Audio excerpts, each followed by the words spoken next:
I wanted to tell you guys more about this dude that did this to my friend's car. Either him or the brother. Still researching that. But anyway, stalker number one, as you might have seen in other videos. I'm not going to name him here because I don't want to give him that much power. But I was listening to this one psychic, and she does these really good readings, and she totally read him just now, and I wanted to tell you guys about it, about how he was. I've dated a lot of narcissists. I've been in relationships with a lot of them. um, my mom is one. um, you know um, anyway, I'm pretty sure my parents fit that pattern too. But yeah, so he would like he would like cheat on you and then get this weird smirk. They call it the narcissistic smirk. It's because they're checking you out to see if you're swallowing the lie that they're giving you. And he would pretend to be really honest and all this kind of straightforward and all this kind of stuff. And then I later found out that pretty much everything he was saying was like a lie. And I just had it confirmed with something that I thought. His dogs adore the shit out of me. Like, his dogs love me, and they're like scared of him. And I've been having this feeling that he abuses them like really badly. And I just had it confirmed that, yeah, he does. In fact, he does really abuse his animals. And that's also a narcissistic thing. But he would like pretend he was falling asleep so that he could get on his phone and go hook up some more online dates with guys while we were dating. He drugged me at least once. I think he wanted to like drug me so that he and his friends could like gang rape me.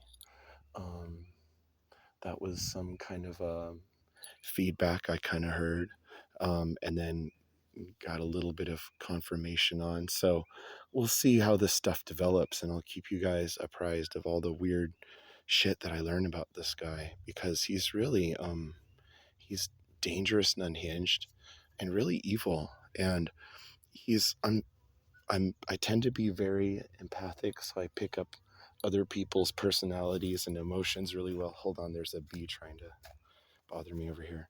I don't want to hurt it. Okay, so he, that hold on. So then, so what they do these. He and his friends have like this little um group. They get together, and I guess some of them have sex with each other. They do drugs. I guess they do meth. Um, I mean, all power to you, but I mean, you do what you like, but still, the evil stuff that he does when he's on it, or it seems like he's on it, is just unbelievable. And,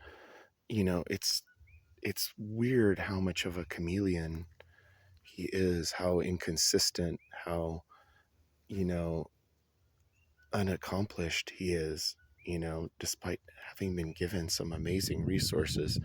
And it's really sad because it's because I pick up on people's feelings. I tend to be vulnerable to the kind of psychological attacks that he does, and so I've picked up on his emotions, and I can feel the anguish in him. I tend to have these kind of these meltdowns sometimes, and he knows how to trigger those. And the weird thing is that if you don't know these people, they can do absolutely anything to your life. I'm pretty sure still that he got his flying monkey friends who don't know what a piece of shit he is to get me arrested. That's how I ended up in jail for a month. It was really, I mean, this guy is evil. And then to do this to the car and all this other stuff he does, and people just don't want to see it. The neighbors used to not want to see it. My parents pretend not to see it. you know um, it's really astonishing how these people are so slippery and manage to get away with so much. but it's really time for that to be over. And now that he's got his brother there, and his brother is clearly tweaking on meth. If you see one of the videos that I haven't even published yet, it looks like he's possessed, like he's twitching like a zombie the moment the camera goes on his face, because he knows he's how guilty he is. And it's literally like people say with some narcissists, like they see the demon coming out. Like, yeah, you do, my friend, you do see the demon coming out. So anyway, yeah, so love you guys, and I'll do some more check-ins later. I'll talk about some more of his weird behaviors. Um, the times he cheated on me, the times he pretended to be asleep, how many hundreds and hundreds of times he did these little insults, or hid out in his house and pretended he wasn't home, or snuck out right after I left, after pretending to be asleep and thought that I didn't know.